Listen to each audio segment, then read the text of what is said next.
All right, Assalamu alaikum, everyone, and welcome to the third annual Research Symposium from Peaceful Families Project. We are so excited for our third year of really launching the symposium of sharing research on gender-based violence in the American Muslim community. Just to get us started, I want to introduce you a little bit to Peaceful Families Project as an organization and what we do. So we're a national nonprofit 501c3 organization based in the United States, and we have been in existence for about 21 years now, alhamdulillah. And our work is really our goal is to eliminate gender-based violence in Muslim homes in the United States, but also around the world. So our work is really summarized by this roadmap to peace. We have 5 main initiative areas with slightly different focus. We have Peaceful Partners, which focuses on our male allyship program and also our domestic violence intervention program curriculums. We have Peaceful Futures, which is a curriculum that focuses on building healthy relationships and skills, starting from middle school children to high school children and university age children. We have Peaceful Parenting, which is a curriculum that talks about healthy parenting styles and disciplining that starts positive families right from the beginning. We have Peaceful Partings, which focuses on grief, divorce, and co-parenting. And then we have Peaceful World, which consists of our initiatives of taking the work that Peaceful Families does throughout the world. We've had initiatives in Palestine, in Sudan, and also many of our partners in Canada. And so what we're going to do today is introduce data from our 2 large research projects that we have been working on for the last few years. I'm very excited to have our research collaborators share this work. The goal for PFP in our research branch is that it is so important for us to have academic scholarly work in the area of domestic violence in Muslim communities. We do not see academic literature focusing on the Muslim communities, and we really want to make sure that we're building that knowledge base that's coming from within the community itself. And that is why one of the main goals for Peaceful Families Project and the approach that we take in all of the work that we do is that we want to integrate psychological frameworks, but with Islamic models and principles. And our research shows that integration so that we can apply the work that we do specifically to our Muslim community and our unique needs. I am very excited to just go ahead and jump in and get started and learning about these initiatives and our findings. We're going to start today with Sister Yumna Rahman, who is a PFP intern and has been working with us for since the beginning of this year and has been such a pivotal role in understanding the data of the In Their Names campaign. So Yumna, I'm just going to hand it over to you so you can start sharing what you've learned. Sure, absolutely. Let me go ahead and share my screen first.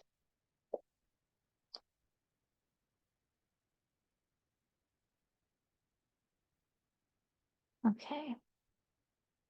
Just want to make sure thumbs up if you can see. Okay, Bismillah. Right, yes. Thank you, Zahani, for the introduction, and assalamu alaikum, everybody. So today, inshallah, this presentation will be introducing research findings from In Their Names about intimate partner homicides within US-based Muslim homes. We specify intimate partner homicides here because in the United States, there have been incidents of general family homicide within Muslim families. But so far, In Their Names focuses specifically on spousal homicide to identify sort of where intimate partner violence can escalate to homicide within Muslim contexts.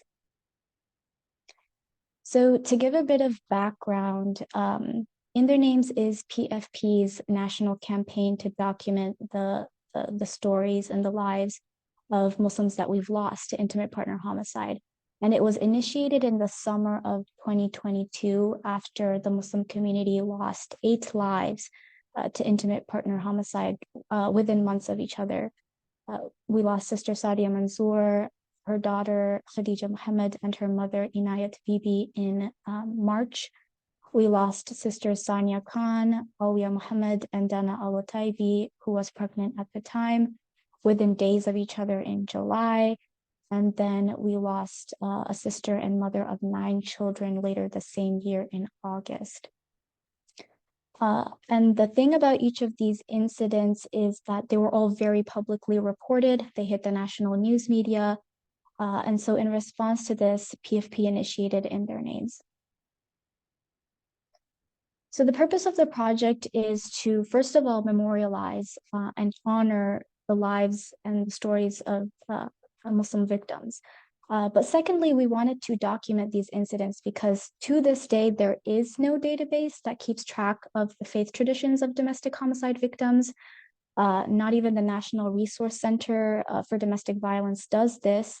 And, you know, PFP recognized the need for a national perspective on these cases because they happened across the United States.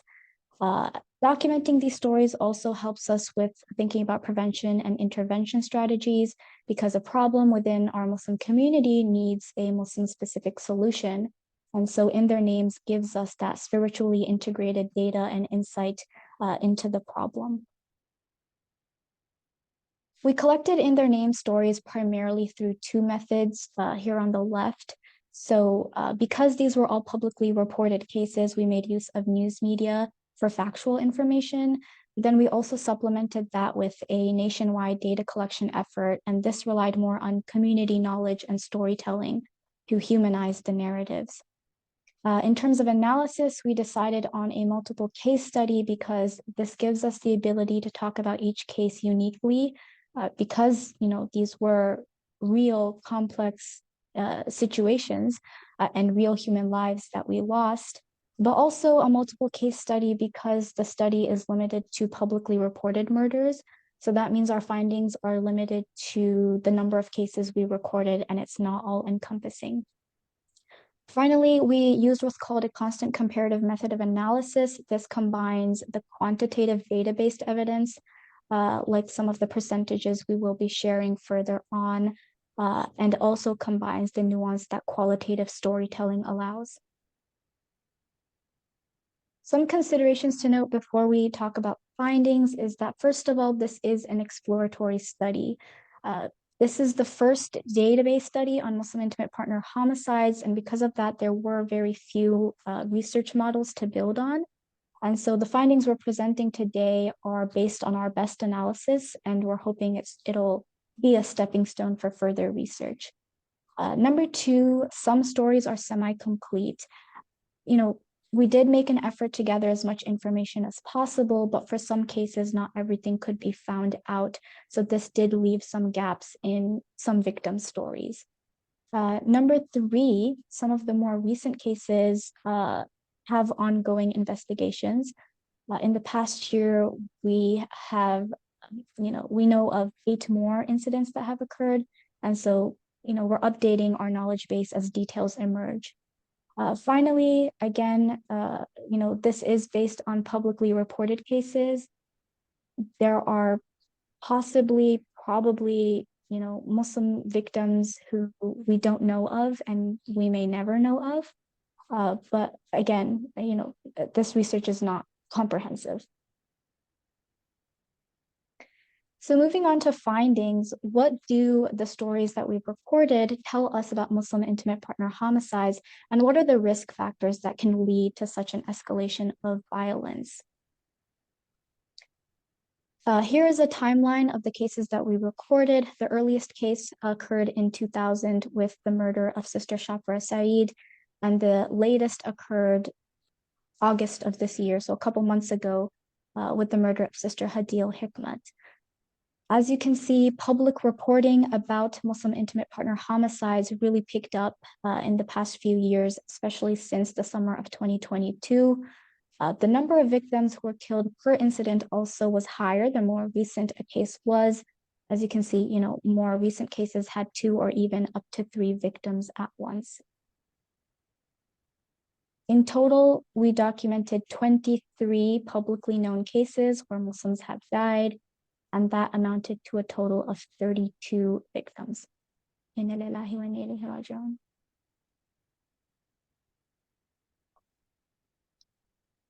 So our analysis surrounded 10 critical factors that represent areas of importance in the context of Muslim intimate partner homicides. Some of these factors are just showed up based on commonalities across the stories. And other factors are ones that we specifically kept an eye out for, being Muslim ourselves and knowing what tends to impact our community and impact Muslim survivors in particular. So inshallah, we'll go through our findings for these. Number one, gun violence. About 2/3 of Muslim intimate partner homicides involved a firearm, with 21 out of 32 Muslim victims dying because of a gun. That includes all of the children who were killed, which is 6 children. We know of a particular case, Sister Sadia Manzoor's case, where she, her 4-year-old daughter, and her elderly mother were all murdered. That's, 3 generations of women being wiped out in half a second because of a gun. So, it's important to talk about the speed with which it is possible to kill someone with a gun and the ease with which it is possible to kill someone with a gun, because it's not physically taxing, it's not psychologically taxing, and in America, it's not difficult to get access to one, especially in states where gun laws are more lenient, such as Texas, which is where Sister Sadia Manzoor's murder occurred, as well as 6 other cases. Gun violence also ties into the next critical factor. 1/3 of Muslim intimate partner homicides ended with the perpetrator also killing themselves. And every murder-suicide that occurred was committed with a gun. So again, the ease with which it is possible to kill people. And, it provides perpetrators with an accessible opportunity to escape the consequences of their actions or to avoid punishment for the murder. The third factor is separation. Nearly half of the victims who died trying to separate or after having already separated from their partner. And this just shows that leaving an abusive relationship can be just as dangerous as staying in it, because as we know, domestic violence, it's not just about physical abuse. That's just one manifestation of the pattern of power and control that occurs, right? And separation can be perceived as a loss of control, and that could trigger drastic measures to reestablish the dominance in the relationship. In terms of the perpetrator's history of domestic violence, 91% of perpetrators had a known history of abuse prior to the murder. So either somebody knew, like there was hard evidence, law enforcement had been called before, protective orders were obtained, medical records of the victims showed abuse, or in cases where there wasn't evidence of physical abuse, there were indications of power and control tactics being used in the relationship, like control, financial abuse, infidelity, emotional abuse, things like that. The other percentage here is that 15 out of 23 cases were not angry, heat of the moment murders that the perpetrator wished that they could take back. The majority of these were planned. So either the perpetrator purchased the weapon hours before, or they physically drove to the location of the victim, or they posted their intention to commit the murder online.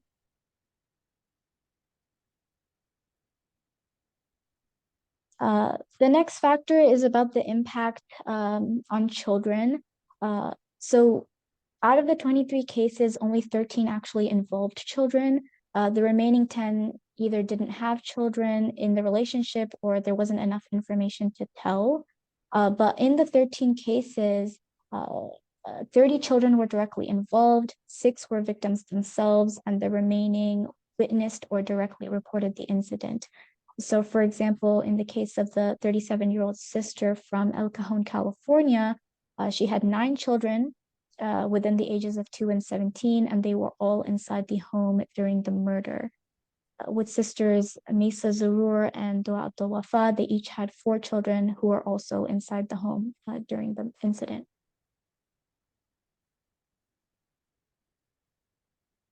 To speak a little bit about the ethnic background of the victims, this considers both the countries that the victim may have immigrated from, but also in the case of US-born victims, family heritage. So we had victims from Pakistan, Afghanistan, Iraq, Syria, Jordan, Ethiopia, Somalia. We had a victim who was mixed Colombian and Saudi Arabian. We had an African American victim, and there were victims from Lebanon and Kurdistan as well. 70% of victims came from countries that are classified as high conflict areas, like Afghanistan, Iraq, Syria, Jordan, Ethiopia. And, this is one of the highest risk factors that we identified, a combination of three things. If there is immigration from a high conflict area, plus unresolved mental health issues on the part of the perpetrator, plus a gun being present in the home, if these three things occur at once, the risk of death for Muslims in an abusive relationship increases. In terms of immigration specifically, the three most common immigration statuses were recent immigrant. Studies have shown the unique barriers that the survivors who are recent immigrants face, like isolation and language barriers. The next was US-born citizens, and this is because 6 of the 8 US-born victims were the children who were killed. But the majority of the victims were longer-term immigrants who had pretty well-established lives in the United States. So that, begs the question, what complications exist for Muslim survivors who are longer-term immigrants? So the next critical factor we looked at was, why do we know about the cases that we know about? What made them reportable? And in 17 out of 23 of these cases, a lot of the headlines demonstrated sensationalized narratives, graphic headlines, gory details, drama, horror baiting, things like that.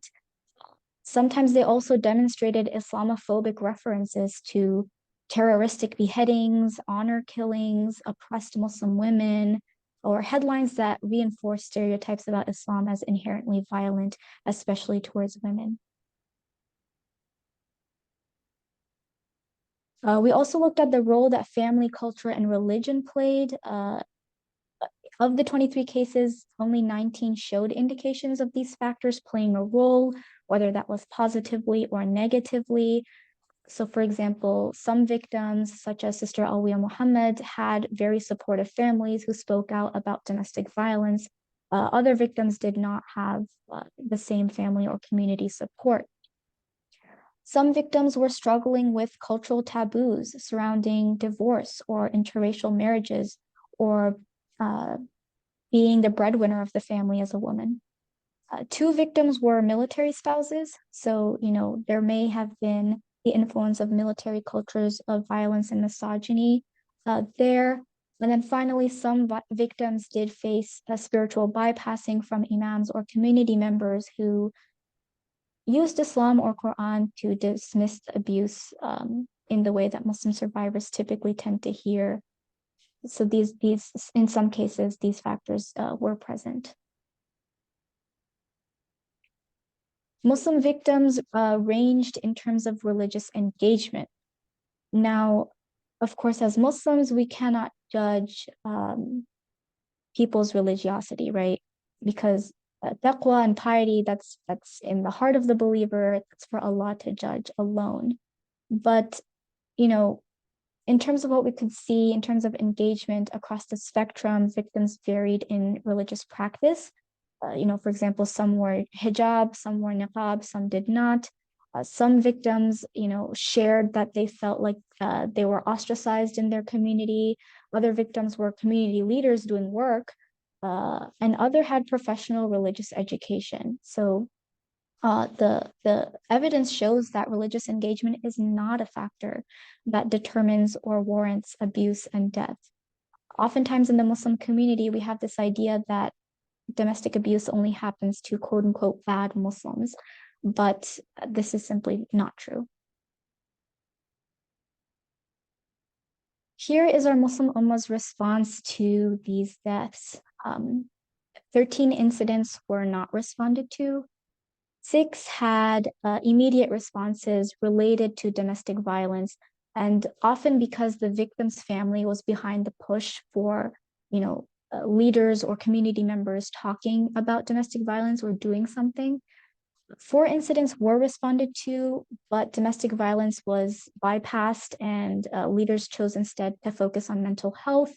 In 2 cases, we know specifically imams didn't want to talk about domestic violence because they would traumatize the community. Of the 6 incidents that were immediately responded to, only 4 carried out into some kind of long-term response. So, for example, after Asia Zubair's death, New York established the first Muslim women's domestic violence shelter. In other cases, there were awareness campaigns launched or Muslim domestic violence organizations founded. But again, most of these long-term responses were spearheaded by the family members of the victim, Muslim women, or already existing Muslim domestic violence organizations. So what can we take away from all of this? What's important to keep in mind as we think about prevention? Well, first of all, we have to acknowledge that intimate partner homicide is not a singular exceptional event. We have 23 cases in the United States, and we need to start talking about intimate partner homicide as a legitimate problem and not just as an exception. Next, Muslims, we have a stake in the conversation about gun laws in the United States. I'm not sure if anyone's aware, but right now, the Supreme Court has an upcoming decision on US versus Rahimi. So it's a guy named Zaki Rahimi, which is a very Muslim name. And his case is being used to decide whether or not domestic abusers have the right to own guns under the Second Amendment. So this is Muslim domestic violence and gun violence being talked about nationally right now. Next, we need to address intimate partner violence, not only in terms of mental health or anger issues, but in relation to power and control, misogyny, and gender-based violence, because as we saw, many of these relationships were abusive from the start, and it still led to fatality.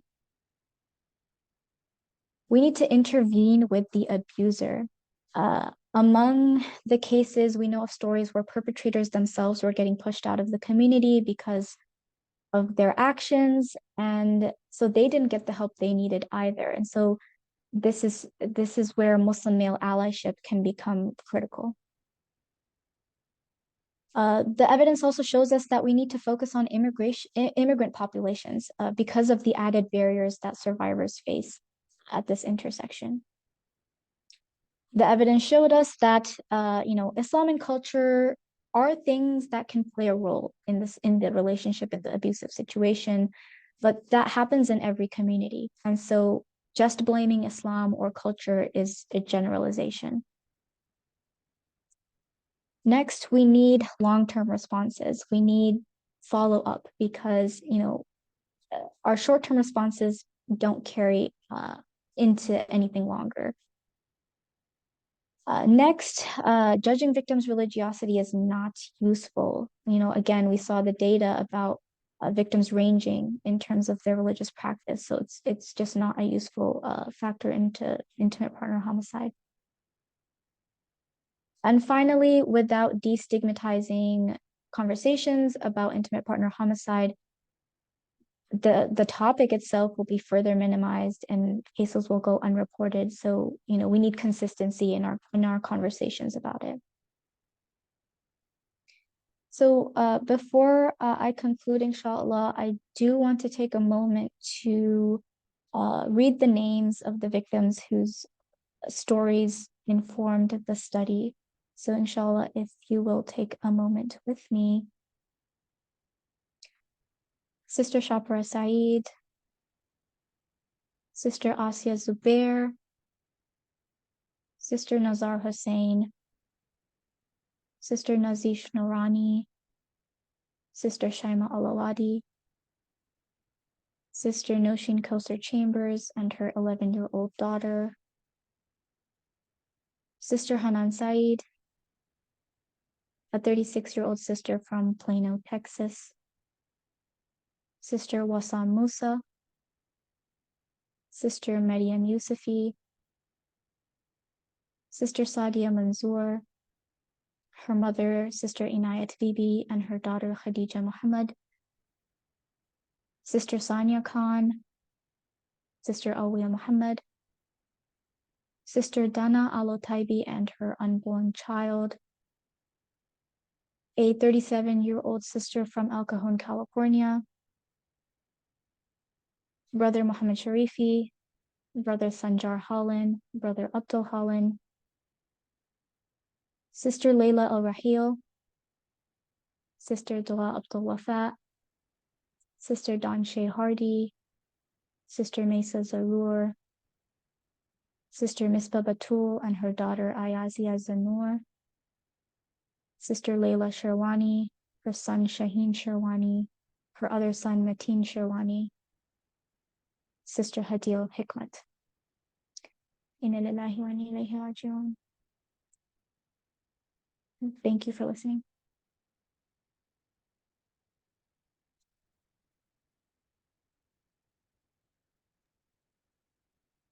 Thank you, Yumna, for sharing that information. I think it's really important that we recognize and honor all of those names. And I would encourage us all to just take a couple of minutes and read Surah Fatiha for the victims, inshallah.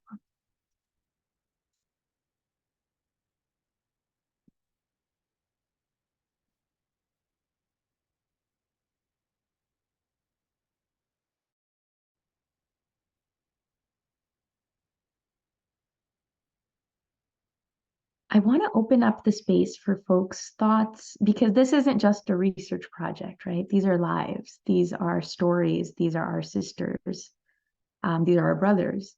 And so I want to open it up to everyone for thoughts, comments, questions, or anything you'd like to share. And you can feel free to use the chat as well, and I'll monitor that. So first of all, I want to, as the director of PFP and sort of the person who pushed people to do this project, I wanted to thank you, Yumna. First of all, mashallah, what a beautiful, beautiful analytic presentation. I'm so proud of the work that you've done.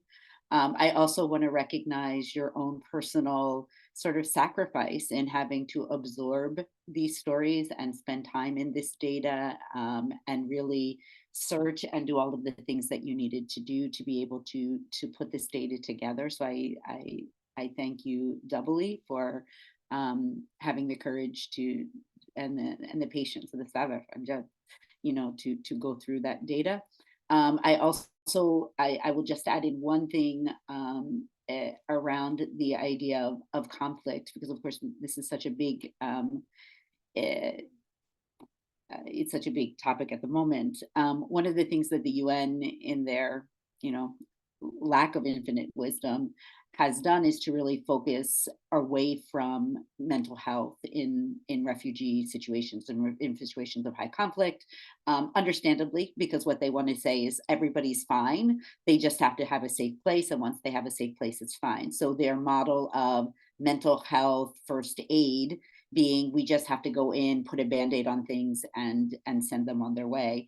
And we know that, and I think it ties in both with military folks who are coming with military experience, who have been exposed to injustice and violence, as well as our folks coming from high conflict areas, is that we need to also take that seriously.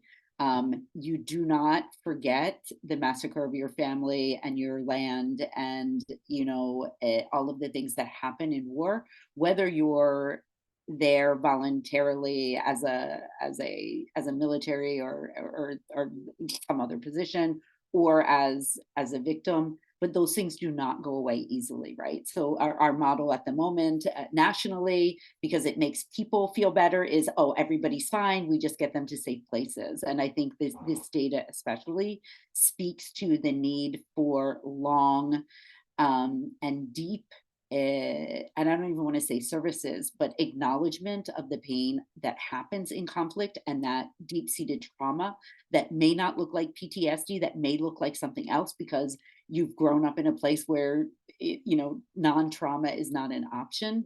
But this data really helps us to understand that the systems that we have in place really are not sufficient when we're talking about people coming from high conflict areas or military personnel as well.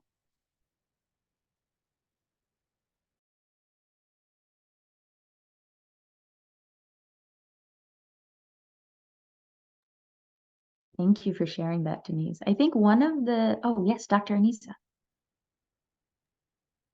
I also wanted to say thank you. Um, and I'm really happy to see you. Y'all know we get to spend Monday evenings together. So I didn't know you were working on this project, but I'm really, really grateful. And I look forward to having some of this shared on Sunday when we do our table talk on domestic violence. I think this is really important. I do have a question though. Is it appropriate to ask a question at this time? I wondered about the impact on converts and particularly African American converts. I know you mentioned that you had one case with an African American woman, um, you know, high, high, high conflict areas. I mean, some are raised in, some very difficult situations here in the United States. In some of the um, just some of the areas in South Chicago and some different places, and gun violence is big here too. I'm wondering, what do we see about that? Are we seeing anything yet? Do we need to do more research there? Um, I know it is existing. I don't know why it's not reflecting.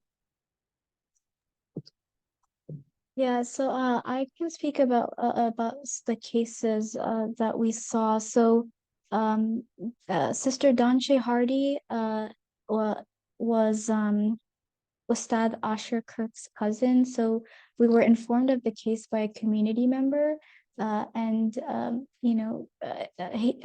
Asher Kirk is a convert himself. So the reason why we included his cousin in the research is to be as inclusive about our community members as possible. So while there wasn't like explicit evidence that we could find about her religious identification, that was the Sister Danche Hardy's was the African American victim that we had. But in terms of other African American victims, that's something that we didn't really see in the data. And so I know Dr. Denise, you mentioned what are some of the protective factors that might exist in the community, or why are we not seeing publicly reported stories about that? Right, and I will pop in, Dr. Anissa, it's so good to see you. But I think we need to look at this because I also think it's the amount of what if that's the word, right? That's put on these cases. So I feel like we have gotten the cases through the media a lot of times. And I think because it's like, oh, this must be the crazy foreigners and, they're those kinds of things that they're getting attention. And unfortunately, the lives of Black Muslim women are just like, oh, well, that's not catching national attention. So I think that's probably, I do think that there's some protective factors within the community, and we can talk about that. But I also think that those cases are not being counted because they're not being put in the national eye. So if you would, it doesn't have to be the national eye. We do have this form online. So we can work together on sort of getting this into Black Muslim community so that we begin to gather that data as well, because I'm wondering also if the risk factors will look a little bit different. Thank you for sharing that. Yes, we need to do that, and we need to start getting that and see where it is. I mean, perhaps we don't see, maybe it's not the homicide, but maybe we see some other things happening.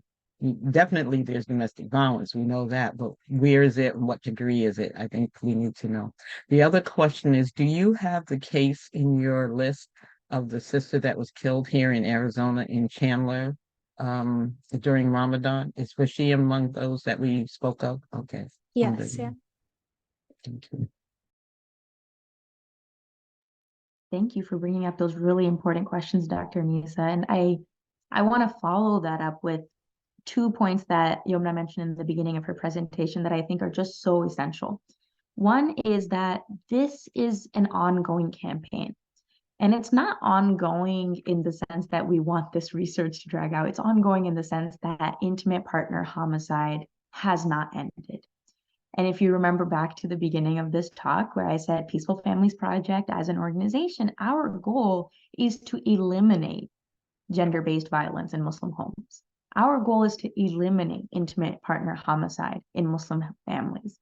And so we are going to continue to monitor and track this information because it is so important to really honor those lives.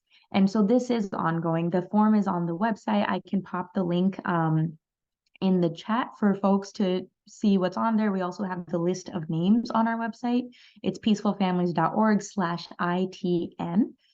So it's ongoing data, but also a lot of these cases.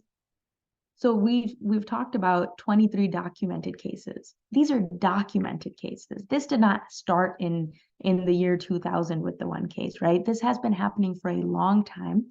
And for a long time, it has been covered or hidden for various reasons. And one of the reasons for this campaign, as Yomna mentioned, is that destigmatization. We need to talk about this. We need to raise awareness. We need to really go out there. So even I'm like currently wearing the In Their Names hijab. We need to make sure that we are bringing this awareness to our communities so that we can't just conveniently forget that this is a problem we have to face and address in order to eliminate it. And then, oh, thank you, Yomna, for popping that into the chat. So we are going to continue to do this work. And the second piece that I wanted to highlight is that while this is a data plus awareness type of campaign, this is also a way for our community to be able to share their stories. So we understand that a lot of this information is coming from the media. It's coming from a Western lens. And our goal really is to make sure that these stories are being heard from within the community ourselves. So we want to make sure we're amplifying and uplifting the voices of our community members. So if you are aware of cases, if you know of anything that has happened, please go on and share those stories so that we're not receiving those sensationalized headlines, but we are receiving the true honor that our Muslim brothers and sisters deserve. Right. And I will add also, and then I know we want to move on, the fact of, even the cases that we're talking about, even the cases on our list are not recognized by their own families. In some cases, families are not saying that this was domestic homicide. By the masjids, we've had so many imams say, well, we just don't know, maybe, sort of, kind of, so they're not necessarily recognized within their own communities, within the national understanding. Right, we still have some of those cases where people are like, well, but no, I heard a different story, or it was something else. We've had a lot of attention put on mental health, and mental health might be a slice of this, but it's not the whole story. We've had a lot of attention put on suicide, and suicide after you've killed 3 people is not suicide. It's homicide and then something else. So we really wanted to make sure that the understanding about the relationship of domestic violence, power, control, all of those things continues, because even the cases that we have are not easy to capture. And they're captured with some amount of like, oh, are we doing the right thing? Is this really? And that's another thing that needs to be addressed within the community. Yes, thank you for raising up those really important points, Dr. Denise. All right, well, thank you again, Yomna, for presenting this much needed information. We are so grateful for the work that you do, and inshallah, we want to continue to see the work that comes out of this project, inshallah. I am going to switch gears a little bit. We are going to move to our next presenter. I'm very excited to introduce Dr. Bumi Basirat Oyewuwo, who is an assistant professor of social work at Northeastern Illinois University and has been working together with Peaceful Families Project for years, but more recently in the capacity as our collaborator and the principal investigator of the American Muslim Intimate Partner Violence Study. Her research agenda focuses on improving the health and well-being outcomes of women, as well as Black, Muslim, and immigrant communities. And we are just so excited to hear what Dr. Bhumi has to share with us today from this research project. Dr. Bhumi, take it away. Assalamualaikum, everybody. I'm going to go ahead and share my screen, and then I'll get started. Bismillah. All right, Bismillah. So it's really exciting to be able to present today, alhamdulillah, for the journey that this team has taken to get to this point. So while I am presenting today, I want to be very, very clear. This is not a work of me alone. This is a work of years. And when I say years, you know, starting from when PFP and Project Sakina started this work, doing this surveying in 2011, to when in 2020, I and another partner, Sohad, who's no longer on the team, but was very influential at the beginning of the development of the survey, decided, you know what, we need to do this again and ask questions differently and more, just using what we've learned to continue this charge. And so really almost 4 years now of work on this. So I'm very clear that while I'm presenting today, this is a labor that is not my own. It is very much PFPs, as well as which Tahani is one of our team members, Dr. Hasna and Dr. Hanan, as well as this lovely student researchers who have joined us this semester, Keisha Friend, El Mercado, and Gerald James. So I just want to just start with that. So I also want to start with, well, today I'm going to talk about the findings that we've gotten from this AMIPV study. And we're going to do it in comparison to what we know from 2011 data. So there's going to be some new data that will show from 2011 that was never really made public, and use that to give context to what we've learned with what we have now, from the data we collected from 2021 to 2023. But before I do that, I want to give a brief history, which I kind of touched on in my thanks and appreciation to folks at the beginning. How did we get here, right? To start off, there's very little quantitative data on the experiences of American Muslims and domestic violence, right? And intimate partner violence specifically. So in 2011, PFP did a survey along with Project Sakina, examining domestic violence, looking at 801 Muslims. It's to date of studies that have tried to garner a sample size of Muslims and their experiences of intimate partner violence or domestic violence. It is really the biggest we have. Even you'll see, we were not able to reach that size. So they did this survey in 2011. And that survey some of the results are available online.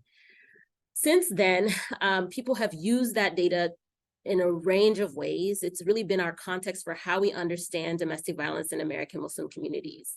And like I said, I was inspired by this to continue this charge. In 2018, just to give you a little bit of background, I was at a conference and I ran into Sister Salma, and she expressed being a little put back that things were, all of the data felt that was coming out was very preliminary. Like, we've done this data, but why is everything still sounding so new? So like, we don't have enough.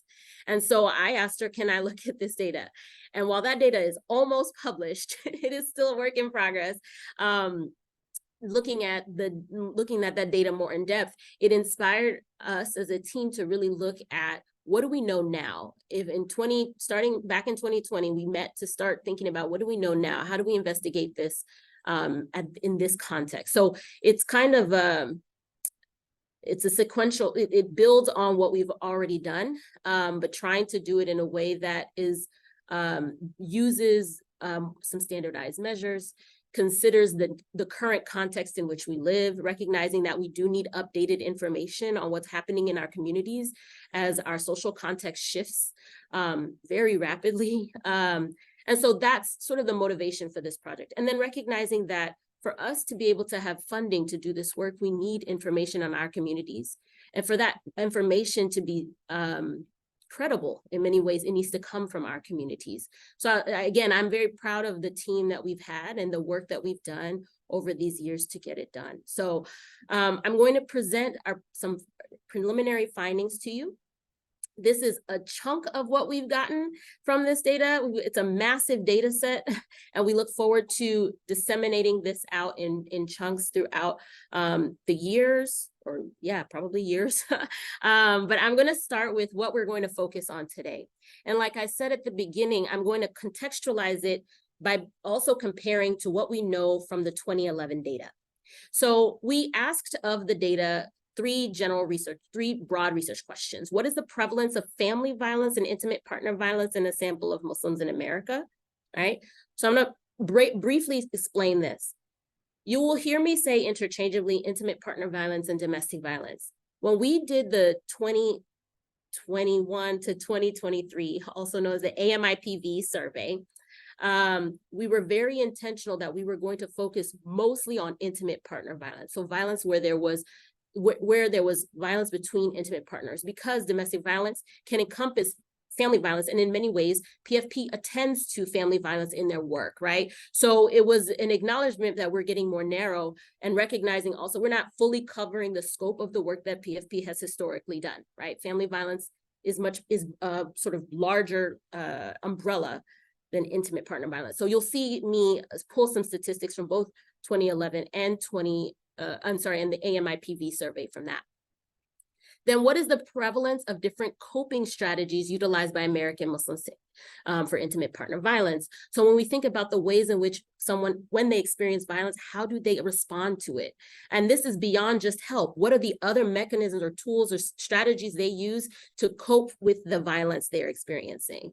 And then what is the prevalence of interpersonal coping strategies, whether they be formal and informal, utilized by American Muslims who experience intimate partner violence? This really is couched into that second bullet point, but because of the way the 2011 survey data asks about coping strategies, we sort of separated this out. So I'll make a note of that when that distinction comes.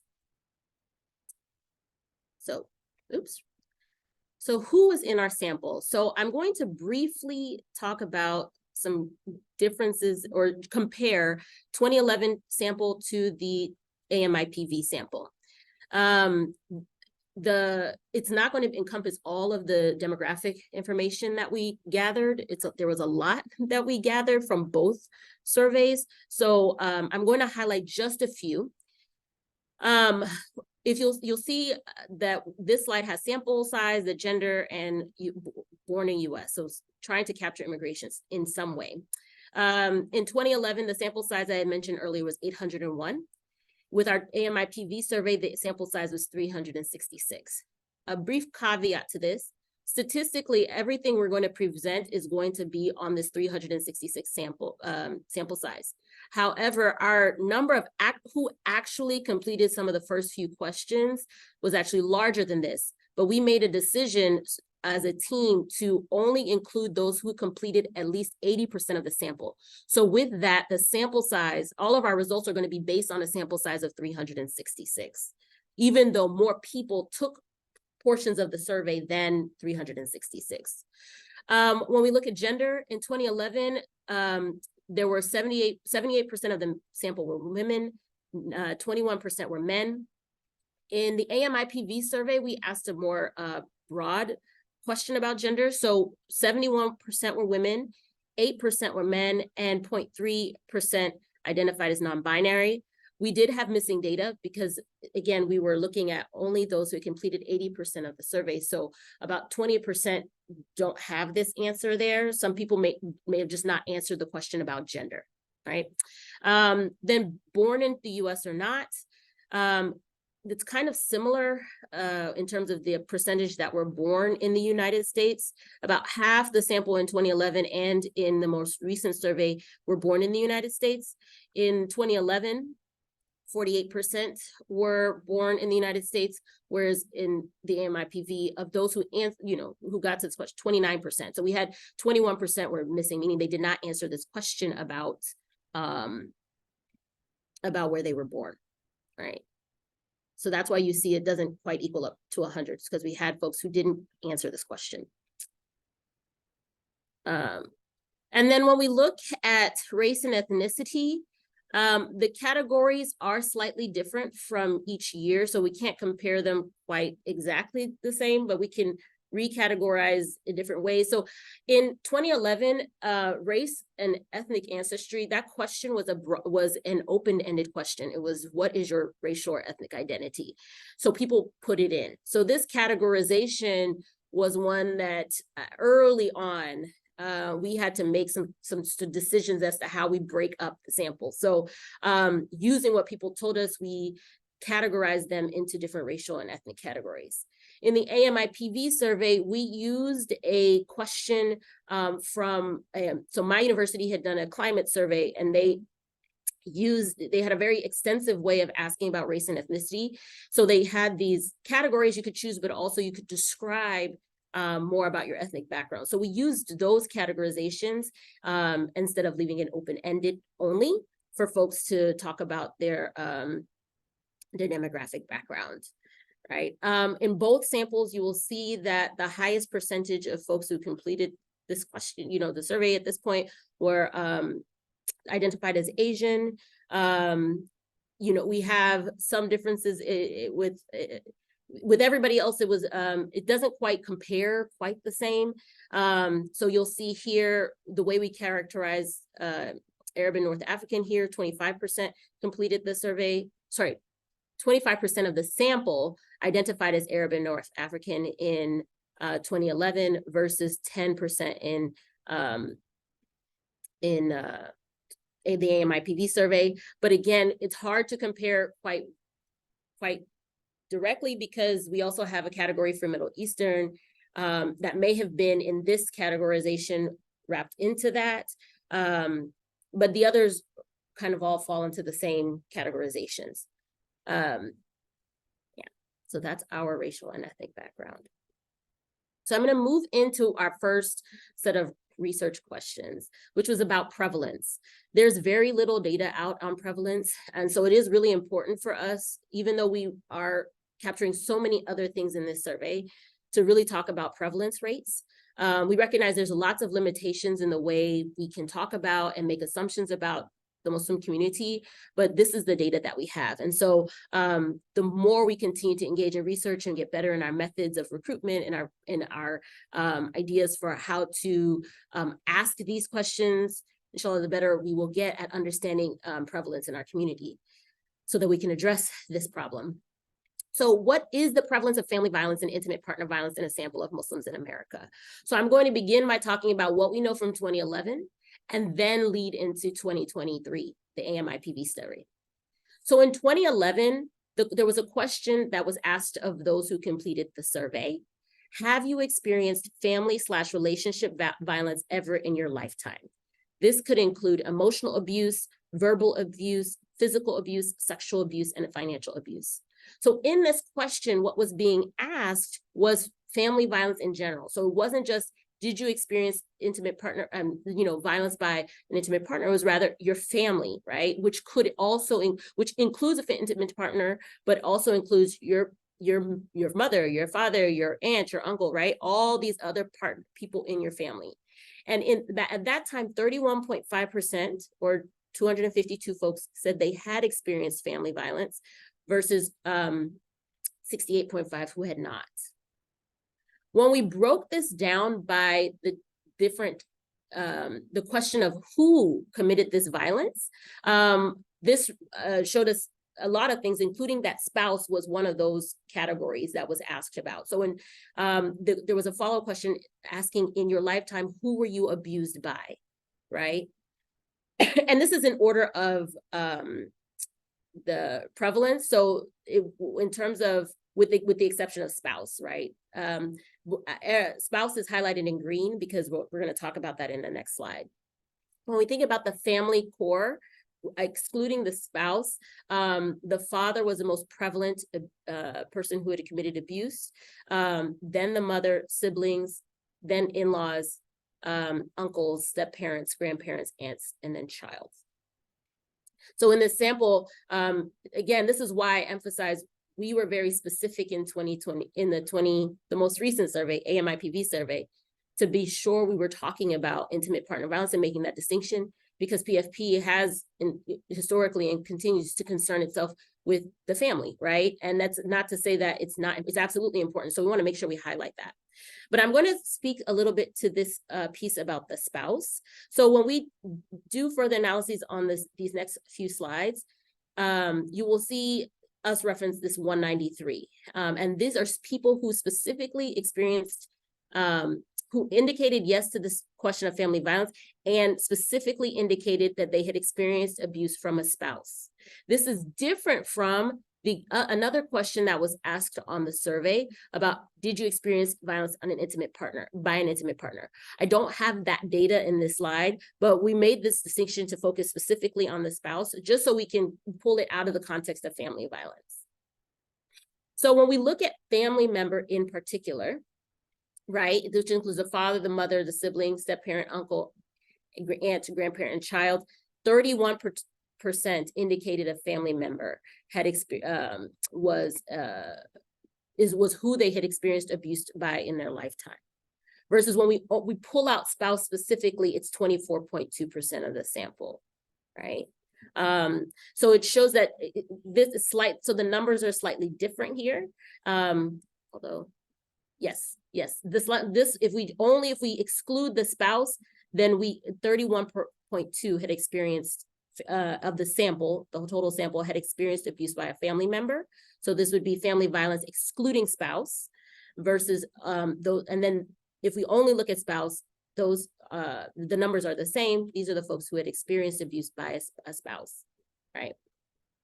And again, this does not include those who had also indicated in another question that they had experienced intimate partner violence in another relationship. So when we look at the most recent data, we actually used some of the questions asked in the 2011 survey to, we used some of them in this one because we thought they were very important to continue to understand, right? So one of those questions was, do you know any Muslim who has experienced intimate partner violence? Overwhelmingly, the sample said yes, right? Over 3/4 of the sample knew someone who had experienced intimate partner violence, right? So they experienced not family violence, but intimate partner violence specifically. And then we also asked about prevalence of intimate partner violence specifically. Have you experienced violence by a family member other than an intimate partner? I'm sorry, we asked about family violence experience specifically. Have you experienced violence by a family member other than an intimate partner in your lifetime? And here folks said yes, 43.6% of the sample said yes, which when I go back to this slide is higher than the 2011 survey in its prevalence. Yes, we had a higher sample, but when you look at the percentage, pulling out the intimate partner, the family member, 31.2% had indicated that they had experienced family violence. Whereas here, 43.6% had indicated that they had experienced family violence. So it indicates, while we can't make a one-for-one comparison, but it does mean that we need to further investigate family violence and to what extent is there an increase or is it a result of deepening understanding of what family violence is? But that is something to note. When we asked if participants had experienced intimate partner violence in their lifetime, 35.6% had indicated yes, that they had. We can't necessarily, again, compare this to the 2011 data about the spouse, where it was 24%, because there was a question that asked about intimate partner violence that it's not made it to this slide. But I do want to point out that this is, when we think about national averages, this is closer to the national average in terms of intimate partner violence prevalence. So now that we have an understanding about experiences of intimate partner violence, I'm going to jump into coping strategies. And coping strategies, as I said at the beginning, are the ways in which survivors respond to the violence that they're experiencing. In 2011, the data set had a list of options that survivors could indicate as what they did when they experienced their violence. In 2023, we used a particular scale called the Intimate Partner Violence Strategies Index that was developed in 2003 to look at and to assess coping strategies. And it gave us a little bit more data. And I'll talk about that in the next few slides. But the overarching question here is, what is the prevalence of different coping strategies utilized by American Muslims to address intimate partner violence? In the 2011 data, the question was asked after, the participant indicated they had experienced relationship violence. What did you do afterwards, right? And this includes only those 93 participants who said they had experienced violence from their spouse. So I want to be very clear. This is out of the 93 participants who indicated spousal abuse. There was a list, and the top 3 ways in which survivors coped was retaliating verbally, leaving their home, and doing what the spouse wanted. These were the top 3 ways in which survivors coped with the abuse, or how they responded to it, right? And mind you, in this question, participants are able to answer or to indicate more than one answer. So that's why the numbers don't equal 100. This is rather that 39% of the sample indicated that they retaliated verbally. 36% indicated they left their home. 33% indicated that they did what their spouse wanted. 31% they ignored their spouse. 26% said they did nothing. 13% retaliated physically. 13% left their house, 8.9%, so 9% made a safety plan, and then for the other response, 6.8% indicated other, right? So it may be that people use multiple, which is what we know in the literature, is that people use multiple strategies to cope with domestic violence. So that's why you're seeing, again, this doesn't equal 100 because people were able to indicate any amount of responses that were that applied to them. Sorry. We also asked about, or let me say, in 2011, this is coming from the 2011 survey, there was this question, I'll go back, about what did you do afterwards when you experienced domestic or intimate partner violence? This one asked about, did you seek help from any of the following, right? So we called this in our data, we separated this out as interpersonal coping strategies, because you'll see that all of these involve engaging with either people or systems, right? So there's some interaction that's happening here. So that, that third bullet question I said about interpersonal strategies, this is where that's coming from, because the 2011 data asks about coping in 2 different ways, right? That first way about what did you do, which is a form of coping, as well as how did you seek help, which help seeking is a form of coping as well, right?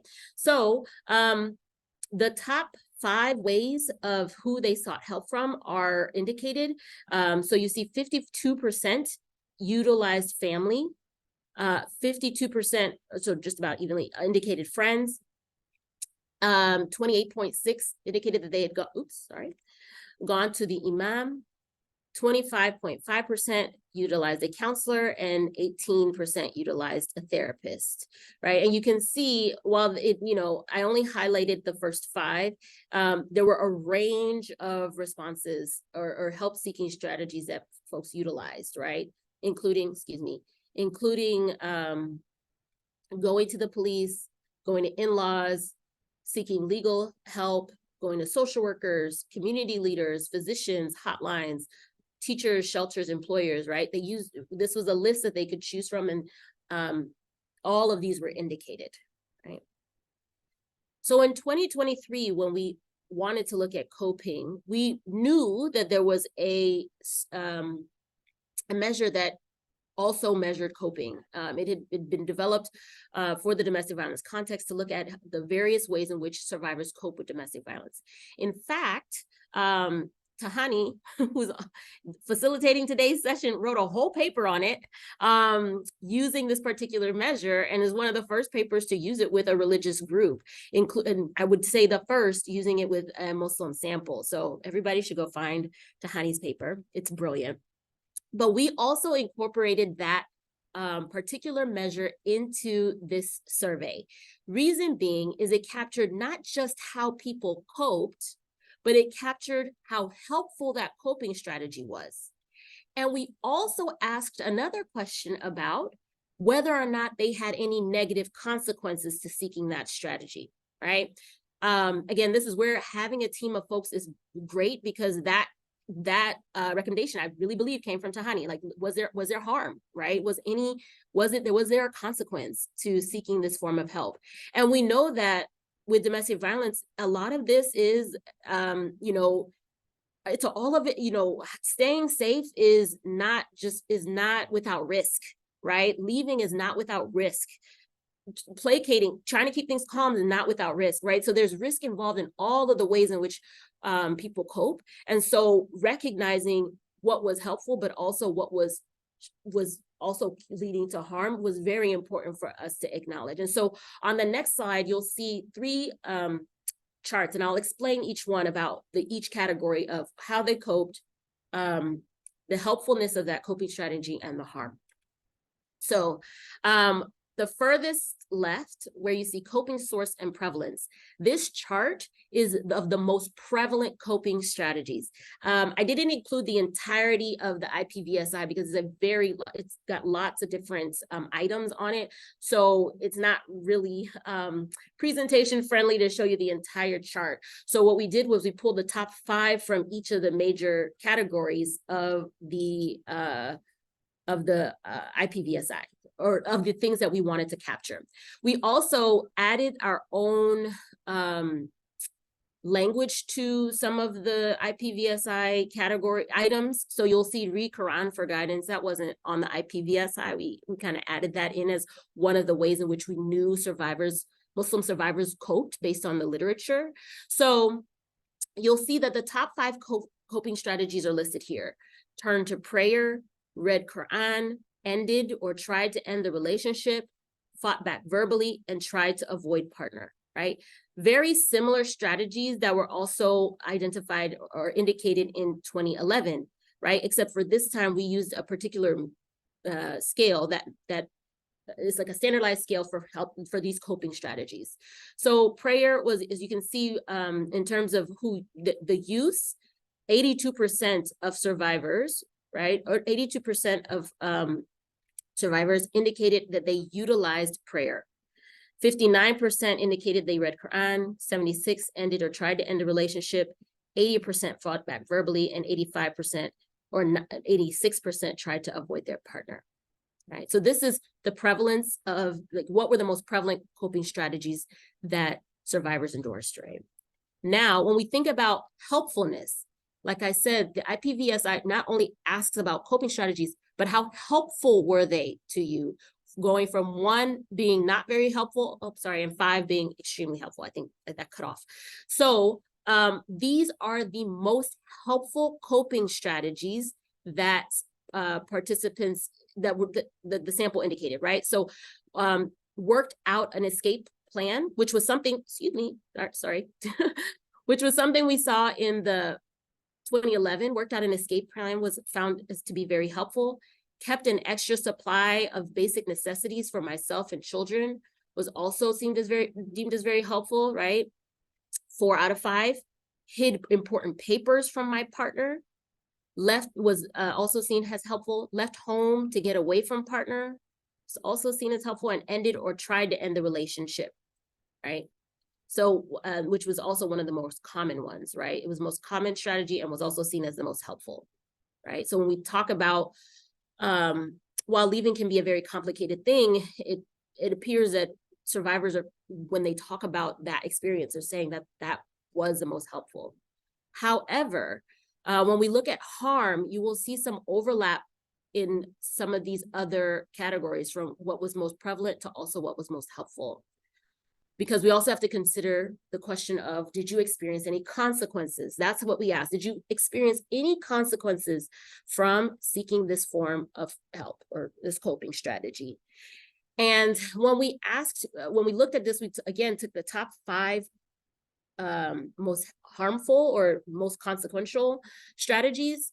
And the highest one was actually getting help from the imam, right? So while participants, and we saw that in 2011, lots of folks go to imam for help, 82% or 83%, that should be 65.9, I apologize. 65% indicated that this was a harmful, that they experienced some sort of consequence to seeking help from the imam, right? Trying to get the partner counseling for violence, 65% of the folks who indicated that they utilized this strategy said they had a consequence. So it's not that 65% of survivors found this that there was a consequence. 65% of those who said they utilized these strategies found a negative consequence to it. Staying in shelter, where there was just while there were just a small sample of folks where who actually stayed in shelter, still 66% of those who stayed in shelter said that they experienced a consequence. Fighting back physically, folks also indicated that they experienced a consequence. And then ending or trying to end the relationship also experienced a consequence. So while it was also deemed the most helpful, it was also shown to have consequences. Negative consequences. Now, exactly what these consequences were from any of these sources, we don't know. That's where a qualitative study would be super helpful to understand what are the consequences of these strategies when we talk about consequence, right? Are there social consequences? Are there consequences to actual safety, right? What are these consequences? But there is something to be said that some of the most common strategies also are having the highest consequences, right? And this piece about ending the relationship, right? It's the most prevalent, one of the most prevalent ways. It was the most helpful, but it's also the most consequential. That's really, something that when we think about what we know about intimate partner violence, we know that leaving the relationship, it's the most dangerous time. Right? The abuse doesn't necessarily end when survivors leave relationships. Stalking happens, right? Unfortunately, like Yumna gave a presentation about, domestic violence homicides. Like that's people left relationships. So it's not necessarily, it doesn't guarantee safety, right? So when we think about consequence, we have to really think about, even when survivors leave relationships, how do we as a community support their safety and well-being? What measures do we need to put into place to make sure that when survivors are using these coping strategies, these consequences don't occur, right? That these consequences ensure safety. So yeah, I just wanted to highlight that even though there's prevalence of doing it, it doesn't mean that it's not without consequence, as with many strategies of trying to navigate domestic violence. All right. So I want to just open it up for discussion and questions. I've presented a lot of data, and there's a lot of insights that we can gather from this. I do also want to say we have many more questions of this data than what we presented to you. We've really just scraped the surface off of it, and we are actively working to do further analyses on this data so that we can get this deeper conversation out into the public. But I am curious what thoughts you have, what questions you have. I'm happy to engage in discussion with you in this on this topic today. Oops, sorry.